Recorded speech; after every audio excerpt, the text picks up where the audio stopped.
Football is beautiful for many reasons, and one of those reasons are the very entertaining tricks and skills we see footballers pull off every now and then. They are surely very interesting to watch, well, except when it's being done against your team. But these days, many of these tricks are frowned upon when they're done during official matches. Some have even been banned outright, and it's those ones that we want to talk about in this video today. Here are 7 football tricks that have been banned in football forever.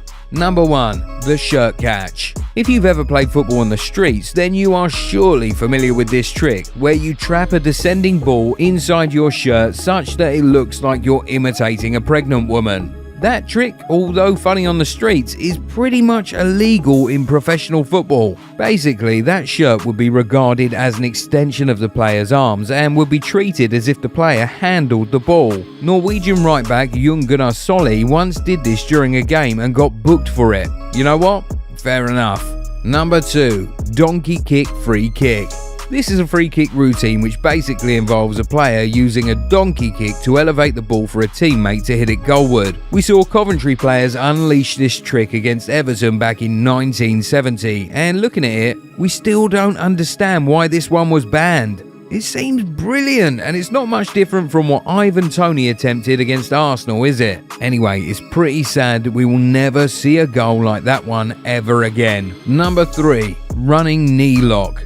Now this, we definitely understand why it's illegal. Trapping the ball in between your knees and running with it is as good as picking the ball up and running around the pitch with it. If you try this during an official match, prepare to be stopped midway into your trick and get booked for your troubles. Number 4. Neck stall. You all know this one for sure. Almost every player does this very trick during their unveiling at a new club. After a couple of minutes of keepy-uppies, they kick the ball up and trap it with the back of their necks. But the thing is, that's where it ends. The unveiling or the warm-up or anything else really that isn't an official football game. It's not exactly illegal to do per se, it's just regarded as unsportsmanlike, and you won't get the best reception from opposition fans and players, and even the media if you attempt it. Don't also be surprised if you get a booking for it. Another trick that's similar to the neck stall in that aspect is the number 5. Seal dribble.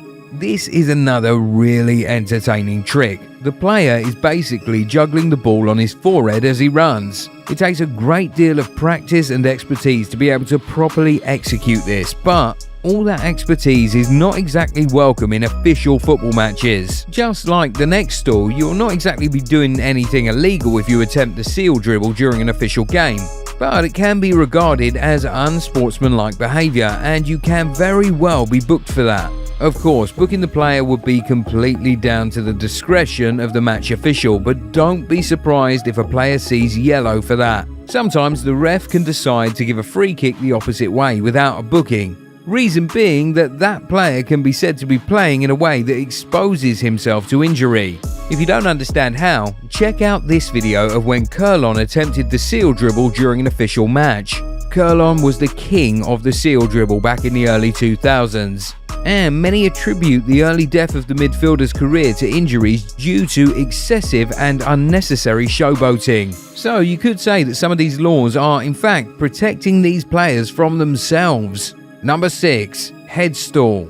The head stall is very similar to the seal dribble. The only difference is that while the seal dribble involves you juggling the ball on your forehead and running, you're just balancing the ball and running with the head still. Again, this is not an easy skill to execute, especially considering you can't use your hands to help you balance the ball on your head.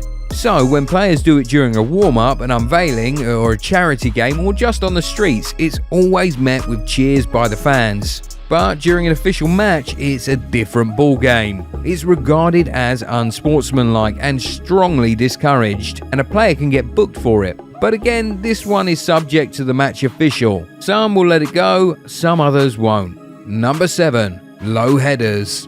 This is one that confuses a lot of people, even professional footballers themselves. So you know how back passes cannot be handled by goalkeepers? Yep, so some players try to hack that by passing with their heads instead. Now, if the ball is in the air and you pass back with your head, that's cool. But if you try and pass a ball that's on the ground with your head, whether by going down on all fours or by flicking the ball up with your leg and passing it with your head, you have done something illegal. No, we're not making this up. The laws of the game pretty much explicitly address this very thing. Here's what it says. A player may pass the ball to his own goalkeeper using his head, chest, knee, etc. However, if, in the opinion of the referee, the player uses a deliberate trick, such as flicking the ball to his head with his foot and heading it to the goalkeeper, or kneeling and deliberately pushing the ball to the goalkeeper with his head or knee, he must be cautioned for ungentlemanly conduct. It makes no difference whether or not the goalkeeper touches the ball with his hands. The offence is committed by the player who's seeking to circumvent both the spirit and letter of the law. If this happens, the player is booked and a free kick is awarded to the opponent. We saw Verratti get booked for doing different variations of this for PSG back in 2019. You can see how very shocked all the players were. Even the players themselves don't know all the rules of the game, and can you really blame them? Anyway, what are your thoughts on these tricks being banned? Do you think it is sucking the fun out of the beautiful game? Or are you of the opinion that they're banned for good reasons? Let us know in the comments. If you enjoyed this video, give it a thumbs up and subscribe to the channel. Also, turn on the bell notification so you never miss out on new content. And we'll catch you in the next one. Bye!